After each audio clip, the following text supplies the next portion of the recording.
হাসপাতালে এতক্ষণ অনেকক্ষণ কাজ করেছি, তো ওই হট চকলেট ছিল আমার নিজের জন্য একটা treat. I thought I deserved it, but ওই 1 কাপ হট চকলেটে হচ্ছে আমার 200-র বেশি ক্যালোরি শরীরে ঢুকে যেত। ওটাতে আমার খেতে ভালো লাগতো, কিন্তু পেট তো আর ভরে নাই। আমি বাসায় এসে যতটুকু খাবার সবই খেতাম, কিন্তু এই 200 ক্যালোরি যদি আমি খরচ করতে চাই তাহলে আমার 2 কিলোমিটারেরও বেশি দৌড়ানো লাগবে। সেটা আমি অত সহজে করবো না যত সহজে আমি 1 কাপ হট চকলেট খেয়ে নিচ্ছি। তো খুব কড়া নজর রাখলাম এই লিকুইড ক্যালোরি যাতে আমি খাওয়া কমিয়ে দিই। এটাকে ছিল আমার প্রথম স্ট্র্যাটেজি। দ্বিতীয় স্ট্র্যাটেজি হচ্ছে পানি খাওয়া। আমি প্রতিবার খাবার খাওয়ার আগে আধা লিটার পানি খেয়ে নিতাম, অর্থাৎ আমার কাছে একটা 500 ml বোতল থাকতো। খাবার খাওয়ার আগে আমি 500 ml পানি খেয়ে তারপরে খাবার খেতাম। এটা করলে যেটা হয়, অল্প খাবারে পেটটা ভরে যায়। এটা গবেষণাতেও দেখা গেছে যে খাবার খাওয়ার আগে যদি পানি খেয়ে নেওয়া হয় তাহলে ওজন কমাতে সাহায্য করে। এক্ষেত্রে আপনারা অনেকে হয়তো শুনে থাকতে পারেন যে খাবারের সাথে যদি পানি খাই তাহলে পাকস্থলী থেকে যে হজমের রস বের হবে সেগুলো পাতলা হয়ে যেতে পারে, এই জন্য খাবারের সাথে পানি খাওয়া যায় না। এই কথার কিন্তু আসলে কোনো ভিত্তি নাই। একটু বললেই আপনি বুঝতে পারবেন। আমরা ফল খাই, শাকসবজি খাই, এগুলোতে কিন্তু পানি থাকে। তারপর আমরা যে তরকারি খাই ভাতের সাথে, সেগুলোতেও কিন্তু ঝোলের মধ্যে অনেক পরিমাণে পানি থাকে। সেটা খেলে তো আমাদের পাকস্থলীর রস পাতলা হয়ে যায় না। তাহলে আমি গ্লাসে করে যদি পানি খাই তাহলে আমার পাকস্থলীর রস কেন পাতলা হবে? তো এটা নিয়ে কোনো দুশ্চিন্তা করবেন না। আপনারা ভাত খাওয়ার আগে ভাত খাওয়ার সাথে পানি খেতে পারেন। আর ওজন কমানোর সময় এই স্ট্র্যাটেজিটা চেষ্টা করে দেখতে পারেন যে ভাত খাওয়ার আগে বা যে কোনো বেলায় খাবার খাওয়ার আগে একটু পেটটা ভরে পানি খেয়ে নিলে, আধা লিটার মতো পানি খেয়ে নিলে হয়তো আপনার কম খাবারে পেটটা সহজে ভরতে পারে এবং ওজন কমতে সাহায্য করতে পারে। এখন 3 নাম্বার স্ট্র্যাটেজিতে আসি। এটাও পেট ভরা রাখার সাথে সম্পর্কিত, কিন্তু অন্য উপকারও আছে। আচ্ছা, পেট ভরার কথা এত বারবার বলছি কারণ ওজন কমানোর সময় আমাদের পেটটা ভরা রাখা একটু গুরুত্বপূর্ণ। আমার যদি বারবার খিদা লাগে, 2বার খাওয়ার মাঝখানে খুব কষ্ট লাগতে থাকে, তখন আমি কিন্তু বাসায় খুঁজে থাকবো যে কি খাবার খাওয়া যায়। আমি ওজন কমাতে যাচ্ছি, আমার বাসায় তো অন্য মানুষ আছে, তাদের জন্য অন্য খাবার আছে, দেখা গেল আমি ওগুলো খেয়ে ফেললাম। সেই জন্য আমার যদি স্বাস্থ্যকর খাবার খেয়ে আমার যতটুকু পরিমাণ খাবার খাওয়ার কথা সেটা খেয়ে আমার যদি পেট ভরা থাকে তাহলে আমার ওজন কমানোর জার্নিটা সহজ হবে। তো এই পেট ভরা রাখার জন্য একটা জিনিস হচ্ছে খুব গুরুত্বপূর্ণ, সেটা হচ্ছে খাবারে যথেষ্ট পরিমাণ ফাইবার থাকা। সেই জন্য আমি 3 নাম্বার কাজ যেটা করেছি সেটা হচ্ছে আমার চালটা একদম স্ট্রিক্টলি লাল চাল রাখা। আমি সাধারণত লাল চাল খাই, কিন্তু বাসায় সাদা চাল থাকে, বিভিন্ন কাজে লাগে। বিরিয়ানি রান্না করলে একটু সাদা চাল দিয়ে বিরিয়ানি রান্না করা হয়, তারপর পায়েস বা ফিরনির জন্য সাদা চাল লাগে। আবার মাঝে মাঝে সময় বাঁচাতে সাদা চালের ভাত রান্না করি। সাদা চালের ভাত রান্না করতে 20 মিনিটের মতো সময় লাগে, সেখানে লাল চালের ভাত রান্না করতে আধা ঘন্টা 35 মিনিট সময় লাগে।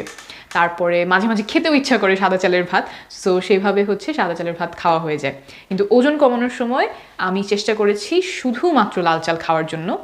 লাল চাল খাওয়ার অনেক ধরনের স্বাস্থ্যের জন্য উপকারিতা আছে, ডায়াবেটিসের ক্ষেত্রে, হার্টের রোগের ক্ষেত্রে, সেটা নিয়ে আমি আলাদা একটা ভিডিও করেছি। কিন্তু ওজন কমানোর ক্ষেত্রে এটা কেন গুরুত্বপূর্ণ একটু বলি। লাল চালে ফাইবার বেশি থাকে।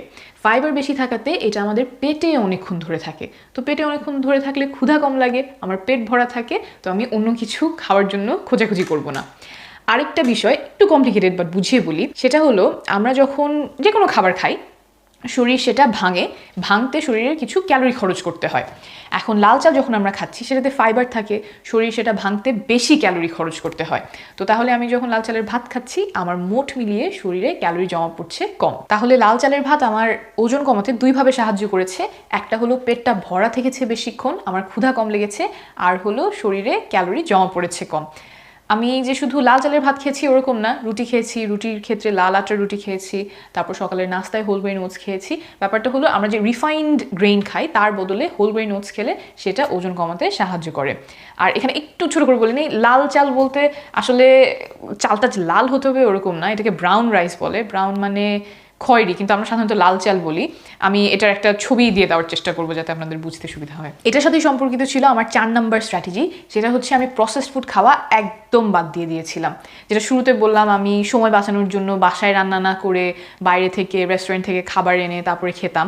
এটা কিন্তু স্বাস্থ্যের জন্য কেন ভালো না আর ওজন কমানোর জন্য কেন আরও ভালো না সেটা একটু বলি। আমরা যখন বাসায় রান্না করি তখন চেষ্টা করি ভালো জিনিসপত্র দিয়ে, ভালো উপাদান দিয়ে খাবারটা রান্না করার, কিন্তু যখন রেস্টুরেন্ট থেকে কেউ খাবার বানায় তাদের কাজ হচ্ছে খাবারটা কীভাবে মজা হয়, how they can make you eat more of that. So ওরা হয়তো চিনি বেশি দিচ্ছে, লবণ দিচ্ছে, তেল দিচ্ছে, ফ্যাট দিচ্ছে, এরকম অনেক কিছু দিয়ে খাবারটা মজা করাই হচ্ছে তাদের একমাত্র উদ্দেশ্য। তো এই প্রসেসড ফুডগুলো আমাদের খুব হজম হয়ে যায় তাড়াতাড়ি, দেখা যায় ক্যালোরি অনেক বেশি থাকে, পুষ্টি কম থাকে। তো স্বাস্থ্যের জন্য যেমন সেই খাবারগুলো ভালো না, আবার ওজন কমানোর ক্ষেত্রেও সেটা একদমই ভালো খাবার না।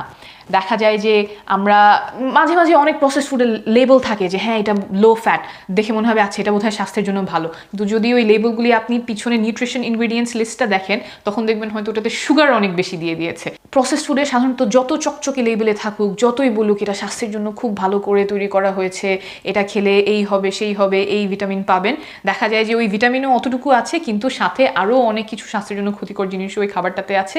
তাই খুব সাবধানে প্রসেস ফুড খেতে হলে খুব ভালো করে ইনভেস্টিগেট করে খেতে হবে, আর পারতপক্ষে না খাওয়াই ভালো, ওজন কমানোর সময় তো একদমই না। এতক্ষণ বললাম কি খাইনি, কি বাদ দিয়েছি, এখন বলবো কোন জিনিসটা একদমই বাদ দিইনি, বরং অনেক পরিমাণে বাড়িয়ে দিয়েছি। সেটা হলো ফলমূল এবং শাকসবজি। ফলমূল শাকসবজির কথা বললে অনেকে বলেন যে এগুলোর তো অনেক দাম বেশি, এগুলো কেনা যায় না, এগুলো বেশি করে খাওয়া যায় না। কিছু ফলমূলের হয়তো দাম বেশি, কিন্তু শাকসবজি তো আমাদের দেশে অনেক পরিমাণে অনেক কম দামে পাওয়া যায়। তো আপনারা চেষ্টা করবেন সতেজ শাকসবজিগুলো কিনতে, একদম ফ্রেশ শাকসবজি কিনতে, এবং কেনার পরে ওই দিনই রান্না করে খেয়ে ফেলার চেষ্টা করবেন। ওজন কমানোর ক্ষেত্রে এটা কেন গুরুত্বপূর্ণ হলো শাকসবজিতে ক্যালোরি খুব কম পরিমাণে থাকে, ফাইবারও বেশি থাকে, আর পুষ্টিগুণ তো আছেই। তো এইগুলো মিলে আপনার পেট ভরা থাকবে, অনেক অনেক পরিমাণে শাকসবজি খেতে পারবেন, তারপরেও হচ্ছে ক্যালোরি খুব বেশি যাবে না শরীরে, আর অনেক পুষ্টি পাওয়া যাবে। আমার ক্ষেত্রে এটা গুরুত্বপূর্ণ ছিল কারণ আমি ওজন কমাতে গিয়ে আমার শরীরকে পুষ্টি থেকে বঞ্চিত করার একদমই পক্ষপাতী নই। আমি চাই যে আমার শরীরে যা যা পুষ্টি দরকার, আমার হার্ট, আমার লাংস, লিভার, কিডনি, চোখ, ত্বক, যা যা পুষ্টি দরকার সব কিছুই পাবে। কোনো অস্বাস্থ্যকর পদ্ধতিতে আমি ওজন কমাতে চাই না। সব ধরনের পুষ্টি আমার শরীর পাবে, এবং আমার প্রোডাক্টিভিটি, অর্থাৎ আমার যতটুকু আমার কাজ করা লাগবে সেইটা যাতে আমি করতে পারি, আমি ক্ষুধা পেটে একটু মাথা ঘুরাচ্ছে, বমি ভাব হচ্ছে, এরকম কোনো পন্থায় আমি ওজন কমাতে চাইনি। আর শাকসবজি থেকে যদি যথেষ্ট পরিমাণ পুষ্টি পেতে চান তখন একটু একটা জিনিস মাথায় রাখবেন, আমরা বিভিন্ন শাকসবজিতে বিভিন্ন পুষ্টি থাকে, এখন খাওয়ার সময় কোনটাতে কতটুকু কি আছে সেটা তো আর মেপে মেপে খাওয়া যায় না, কিন্তু একটা নিয়ম যদি ফলো করেন সেটা হলো বিভিন্ন ধরনের বিভিন্ন রঙের যদি আপনি শাকসবজি খান, একটাতে এক এক ধরনের পুষ্টি আছে, ওরকম আপনি যদি ভ্যারাইটি অফ শাকসবজি খান তাহলে সেখান থেকে আপনার শরীরের যতটুকু পুষ্টি দরকার শরীর সেটা পেয়ে যাবে। শাকসবজির ক্ষেত্রে যেটা বলা হয় যে রংধনুর মতো রং মিলিয়ে খাবার জন্য, আপনি যখন অনেক ধরনের শাকসবজি খাচ্ছেন তখন আপনার শরীরে যা যা পুষ্টি দরকার সেটা শরীর পেয়ে যায়। রঙের মধ্যে ধরেন লাল রঙের সবজিতে লাইকোপিন থাকে, যেমন টমেটোতে প্রচুর পরিমাণে লাইকোপিন থাকে। তারপরে হলুদ আর কমলা রঙের যে শাকসবজি ফলমূলগুলো আছে যেমন গাজর, তারপরে মিষ্টি আলু, আনারস, পেঁপে, এইসবে থাকে বেটা ক্যারোটিন থেকে আমাদের শরীর ভিটামিন এ তৈরি করে। তারপরে আর কি রং আছে, আর হচ্ছে সবুজ রঙের শাকসবজি, এটাই আমরা বেশি করে চিনি। আমাদের যত ধরনের শাক আছে, পালং শাক, পুঁই শাক, তারপরে পাতাকপি, তারপর ফলের মধ্যে আভোকাডো, সেটা একটা সবুজ ফল। তারপরে রঙের মধ্যে আরও আছে হচ্ছে আপনার নীল বেগুনি রং, বেগুনির মধ্যে আমাদের বেগুন হচ্ছে বেগুনি সবজি। তারপরে সাদা এবং খয়েরি যে সবজি ফলমূলগুলো আছে, সাদার মধ্যে ফুলকপি হচ্ছে সাদা, খয়েরির মধ্যে খেজুরটা হচ্ছে একটা খয়েরি ফল। তো এরকম বিভিন্ন রঙের যদি আপনি ফলমূল শাকসবজি খেতে পারেন তাহলে আপনার শরীরের যত ধরনের পুষ্টি দরকার সব কিছু কিন্তু শরীর নিয়ে নেবে। আমরা যদি একই ধরনের ফল বা একই ধরনের সবজি খাই তাহলে কিন্তু আমাদের যত পুষ্টি দরকার সেগুলো শরীর পাচ্ছে না। তো চেষ্টা করবেন অনেক ধরনের শাকসবজি ফলমূল খেতে। আমি যে সবজিগুলো খেয়েছি সেগুলোর মধ্যে ছিল টমেটো, বেগুন, তারপর পাতাকপি, ফুলকপি, মটরশুঁটি, তারপর মিষ্টি আলু খেয়েছি, তারপরে পালং শাক ছিল, আর বিভিন্ন ধরনের এখানে শাক পাওয়া যায় সেগুলো ছিল, কেউ ছিল, তারপরে গাজর, এইসব মিলিয়ে অনেক ধরনের সবজি, অনেক রঙের সবজি খাওয়ার চেষ্টা করেছি। শাকসবজি রান্না করার সময় আমি একটা জিনিস খুব খেয়াল রেখেছি, সেটা হলো যত কম পরিমাণ তেল দেওয়া যায়। আর কিছু কিছু শাকসবজি তেল ছাড়াও রান্না করেছি, সিদ্ধ করে খেয়েছি। এর মানে যে তেল দেওয়া যাবে না সেরকম না, স্বাস্থ্যকর তেল আপনি দিতেই পারেন, কিন্তু তেলের পরিমাণটা খেয়াল রাখতে হবে, কারণ 1 টেবিল চামচ তেলে 120 ক্যালোরি থাকে। কিছু কিছু সবজি আছে যেটা 250 গ্রাম, অর্থাৎ 1/4 কেজি পরিমাণেও এত ক্যালোরি হবে না যত ক্যালোরি 1 টেবিল চামচ তেলে থাকে। সেই জন্য তেলটা অবশ্যই পরিমাণ মতো নিতে হবে। আমি যেটা করতাম হচ্ছে একটা চামচে তেল নিয়ে তারপরে কড়াইতে দিতাম, যাতে আমি বুঝতে পারি আমি কতটুকু তেল দিচ্ছি।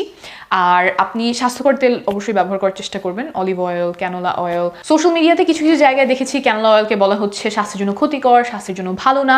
এটা কিন্তু সঠিক তথ্য নয়। ক্যানোলা অয়েলে কোন ফ্যাটের কতটুকু পার্সেন্টেজ থাকে, কোন ফ্যাট স্বাস্থ্যের জন্য ভালো, স্বাস্থ্যের জন্য ক্ষতিকর, কিভাবে ম্যানুফ্যাকচার করা হয়, সেসব বৈজ্ঞানিক ব্যাখ্যা দিয়ে আমি ভিডিওটা বড় করতে চাই না, কিন্তু একটা সোর্স যেটা আপনি বিশ্বাস করতে পারবেন সেটার কথা বলছি। Harvard school of public health বলছে স্বাস্থ্যের জন্য সবচেয়ে ভালো তেলগুলোর মধ্যে একটি হলো ক্যানোলা অয়েল। আমি লিঙ্কটা নিচে দিয়ে দিব, আপনি চাইলেই দেখে নিতে পারেন। ওজন কমানোর ক্ষেত্রে আমি আরেকটা বিষয় যেটা খেয়াল রেখেছি, আগে থেকে প্রস্তুতি নিয়ে রেখেছি, সেটা হলো 2 খাবারের মাঝখানে আমার যখন ক্ষুধা লাগবে তখন আমি কি খাবো। এই ক্ষেত্রে আমি 3টা ওয়ান্ডারফুল খাবারের আশ্রয় নিয়েছি, সেগুলো হলো শসা, টমেটো আর গাজর। ওয়ান্ডারফুল কেন? কারণ এগুলোতে ক্যালোরি অনেক কম থাকে। তো সহজেই আপনি 2-3টা খেয়ে দিতে পারবেন, পেটটা ভরে যাবে। আর আনহেলদি প্রসেসড ফুড যেগুলো স্ন্যাক্সে সাধারণত আমরা খাই, একটু চকলেট, চিপস, উমুক তুমুক, ওগুলি থেকে আপনাকে দূরে রাখবে। তো ক্ষুধা লাগলে আমি যেটা করতাম, আমি একটা টমেটো কেটে সেটা খেয়ে ফেলতাম, সাথে একটা গাজর খেতে পারি, অথবা 2-3টা টমেটো আমি খেয়ে দিতে পারি। টমেটো আমার খুব মজা লাগে। আর সাথে একটু পানি খেলে পেটটা ভরে যায়, আর আমি অস্বাস্থ্যকর খাবার থেকে নিজেকে বিরত রাখতে পারি। নাস্তার জন্য আরও কিছু খাবার খাওয়া যেতে পারে। বাদাম খাওয়া যেতে পারে, বাদামও স্বাস্থ্যের জন্য ভালো, কিন্তু বাদামে ক্যালোরি বেশি থাকে, তাই এটা খুব অল্প পরিমাণে খেতে হয়। আমি বাদামটা অ্যাভয়েড করেছি, কারণ বাদাম খেলে আমি সাধারণত অনেক বেশি খেয়ে ফেলি। এতক্ষণ খাবার নিয়ে কথা বললাম। ওজন কমাতে আমি আরেকটা যে গুরুত্বপূর্ণ কাজ করেছি সেটা হলো নিয়মিত ব্যায়াম করা। প্রতিদিন অন্তত আধা ঘন্টা আমি ব্যায়াম করতাম, বাইরে দৌড়াতে যেতাম বা খুব দ্রুত হাঁটতাম, মাঝে মাঝে বাসায় ওয়ার্কআউট করেছি, হাই ইন্টেন্সিটি ইন্টারভাল ট্রেনিং বা দৌড়ানোর মতো যে ওয়ার্কআউটগুলো সেগুলো। আর আমি হাসপাতালে যাওয়া আসা হেঁটে করতাম। একদম সর্বশেষ পয়েন্টটা হলো পরিমিত পরিমাণে খাবার খাওয়া। আমরা স্বাস্থ্যকর খাবার খেলেও যদি অনেক পরিমাণে খাই, অনেক ক্যালোরি যদি আমাদের শরীরে ঢুকাই, তাহলে কিন্তু ওজন কমানো যাবে না। স্টপ কাউন্টিং ক্যালোরিজ অথবা ক্যালোরি গুণে কখনো ওজন কমানো যায় না, ক্যালোরি গুণার কোনো প্রয়োজন নাই, এগুলো ক্লিকবেইট